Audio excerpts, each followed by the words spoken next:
The Orlando Gay Chorus is a nonprofit organization, and what's unique about us is that we are made up of men, women, trans, bi, straight, allies, every age range. We have 16-year-olds up to 80-year-olds into the group. We're making a social statement that we love and accept everybody, plus providing excellence in the music arts.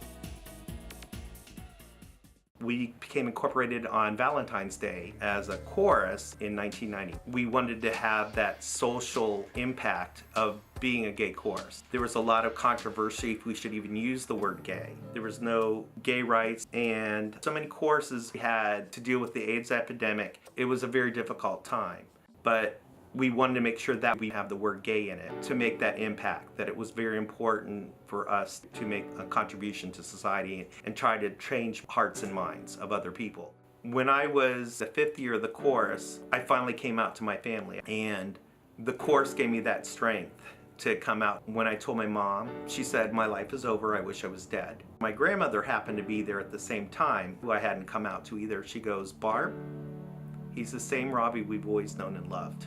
And that was so sweet to me. I was president of the chorus, and I had to give my speech to the audience, and my grandmother was in the audience that day. To have your own family there to come and love you and support you, it was very special to me.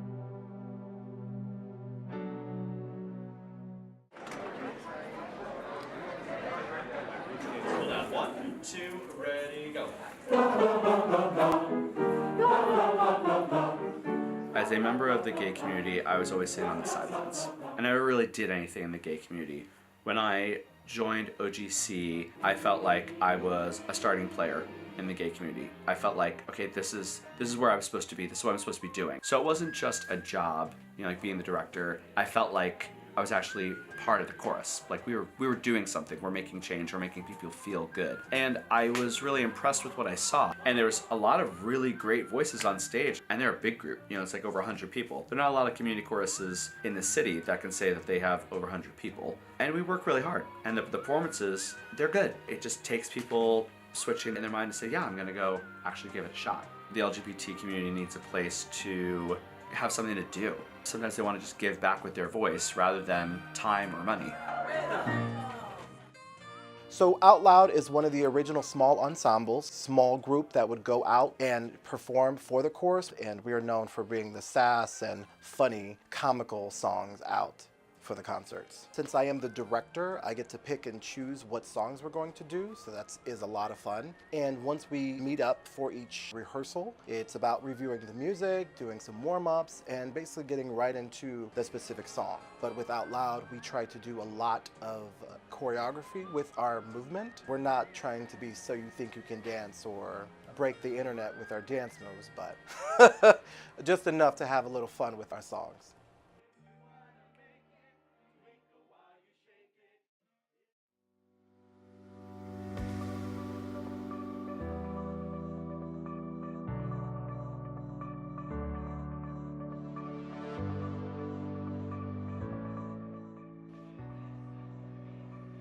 At dance rehearsals, we're every Sunday from 2 to 4 at a church up in Winter Park.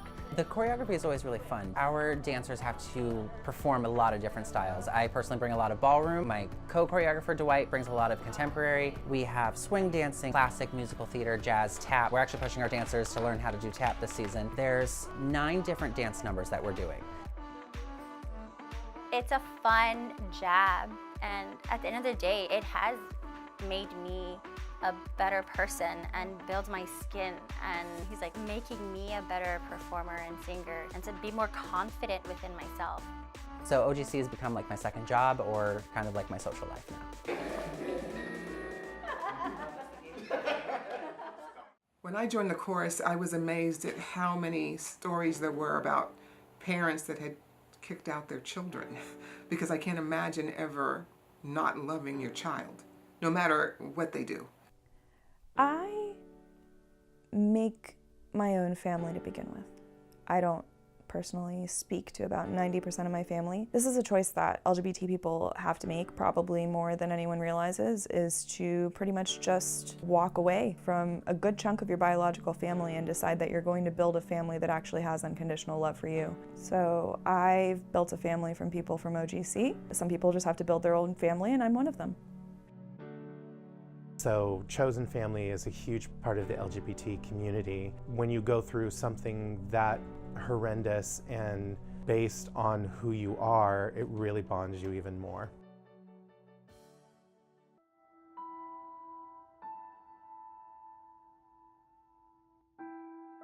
OGC during the Pulse shooting was tragic. Everybody lost somebody in that horrific event.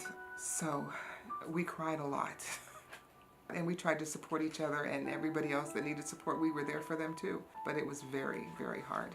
The day after Pulse, with a lot of the organizations in town, is a memorial service, and it was a fundraising event. We had chorus members, of course, scared to come, and what is the security going to be like? It was almost like traumatic, and some, of course, who were really distraught. My job is to keep it together so that everybody else can break down. But I felt like we started making a difference after Pulse. That's when I realized the power of what the outreaches were doing. It actually did mean something to people. At the gala event in 2016, this was right after the Pulse situation. We were able to sing at our concert, sold out, people standing ovations. We leave the exit and there's people out there just giving us a round of applause. The love was overwhelmingly amazing. We finished almost 100 outreaches within 2 to 3 months. And we really gave everything that we can to give back to our community.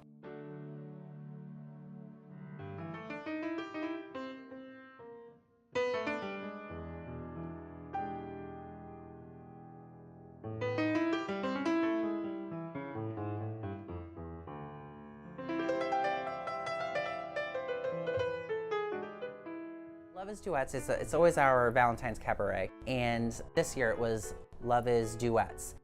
And I am perpetually single. So my song was OK Cupid, and it's basically about the terrible dating websites that we're all finding ourselves on. There's a shout out to Grindr in it, and there was OK Cupid and Match.com and all sorts of different things. So it was just a fun song to bring, and everybody else is doing a duet, and then you have the single person go out there singing about trying to find love, which I thought was just funny.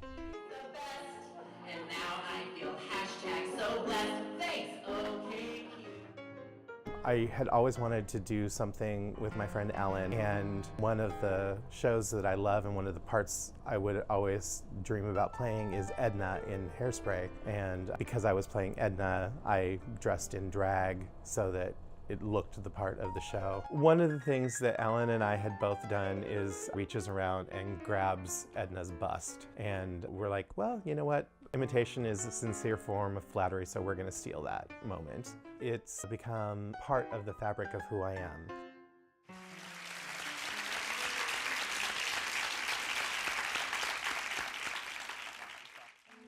Could save some misery if I woke up. So in my head, I know what I want.